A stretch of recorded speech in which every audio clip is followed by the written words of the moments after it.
The winter sun in Florida hangs low, casting long shadows across a quiet complex in Dunedin. Palm trees sway. The cages are empty. No roar of a crowd, no crack of the bat. Just a meeting that was never meant to be loud, and a silence that has only grown heavier with time. Kyle Tucker was there, one of the most consistent hitters of his generation, sitting across from the Toronto Blue Jays on December 3rd. No press conference followed. No leak broke the internet, and weeks later, there is still no offer publicly tied to his name. That silence is the story, because Kyle Tucker was never supposed to be waiting. For 5 straight seasons, he has done exactly what front offices demand from stars. At least 22 home runs every year. Power that travels. Patience at the plate. October credibility. A 4-time All-Star who never needed spectacle to validate his value. His resume was supposed to guarantee a winter of bidding wars and billion-dollar boardroom confidence. Instead, free agency paused. Almost a full month passed after that Florida meeting. No contracts, no numbers, no urgency.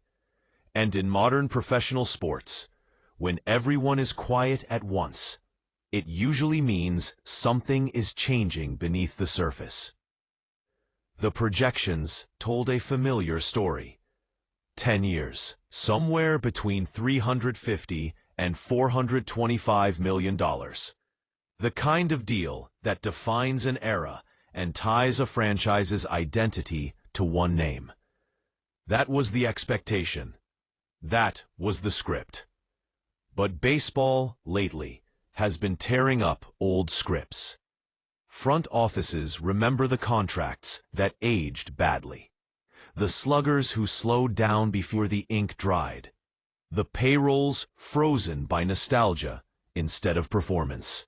And as analytics sharpened and risk tolerance shrank, long-term certainty began to feel less like security and more like a gamble. Kyle Tucker is 29, in his prime. But primes are fragile, and teams know exactly when decline usually begins. That's when a new idea surfaced, not from a general manager, but from the analytical minds at ESPN.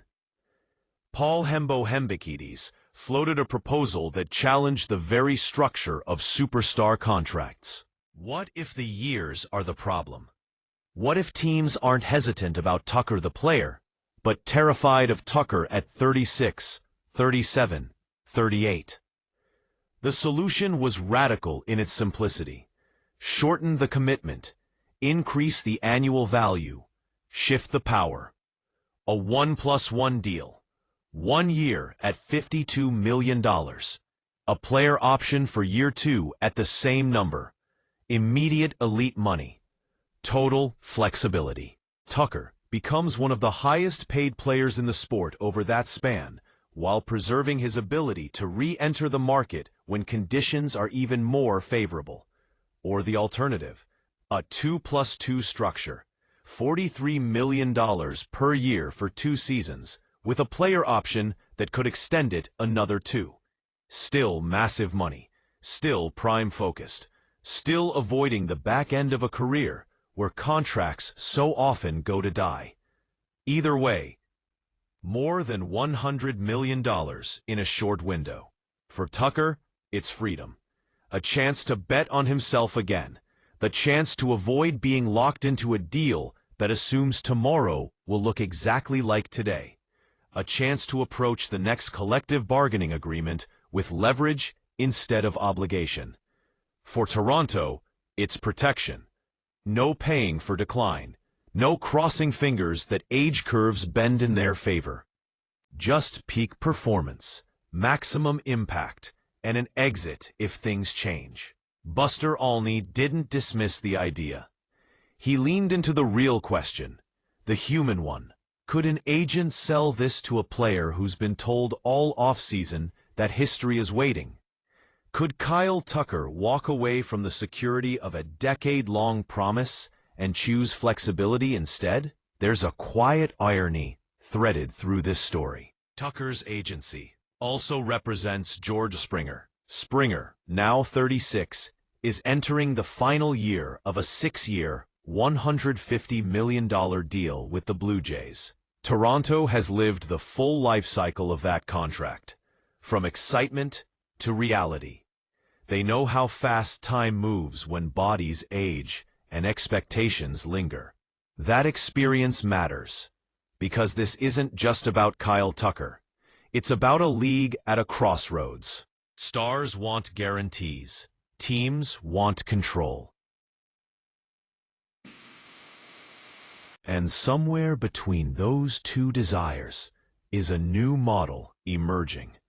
Shorter deals, massive annual value, and contracts built around confidence instead of longevity. The silence around Tucker isn't confusion. It's calculation. Front offices are weighing a future where flexibility might matter more than tradition, where commitment isn't measured in years, but in impact, and where betting big doesn't mean betting long. Kyle Tucker doesn't need this offseason to define his worth. His bat already has. What he's deciding now is how much of his future he's willing to lock away and how much he wants to control. As winter stretches on, every quiet day adds pressure.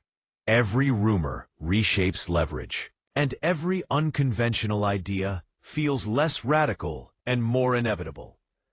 Because sometimes the most powerful deals aren't the longest ones. Sometimes the future of a sport changes not with a signature, but with hesitation. So when Kyle Tucker finally chooses his path, it won't just change one lineup or one franchise. It may change how baseball values its stars. Now the question is simple. If you were in his place, would you chase forever or take everything right now? Let that thought linger and share where you stand.